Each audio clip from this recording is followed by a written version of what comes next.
indongozi rero itegerezwa kumenya ko abandi bafise ubwenge, mukamenya bwa bwenge bwaho bugarukira, mukamenya aho bwa bumenyi bugarukira kugira ngo mushobore kubunganira, gutyo mubaye indongozi nziza.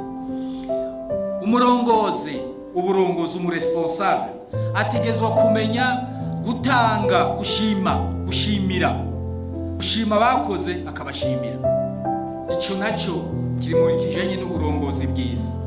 Aha wowe ukabukoresha abantu udashoboye kubabwira uti mwagize neza, ati muri ko murakora neza, hari ibyo mwita amakotation, abantu mukamaha amanota n'ibiki. Icyo ni kimwe, ariko hari ikindi kiva ku mutima.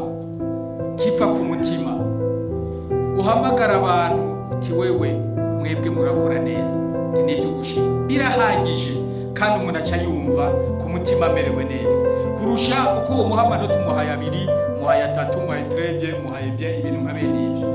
Ariko kubabwira uti nukuri mwebwe mukora neza nibyo gushima, icyo ni ikintu giha ikiro barya abantu uri kurakoresha, umeze nk'abantu uriko urabaha ikiro, baha agaciro.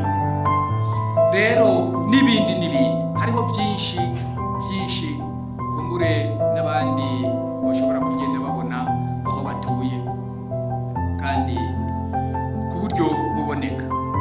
Reka rero tuvuge tuti wowe uri ndongozi, none wowe indongozi gute iwawe mu rugo udashoboye kuharongora neza?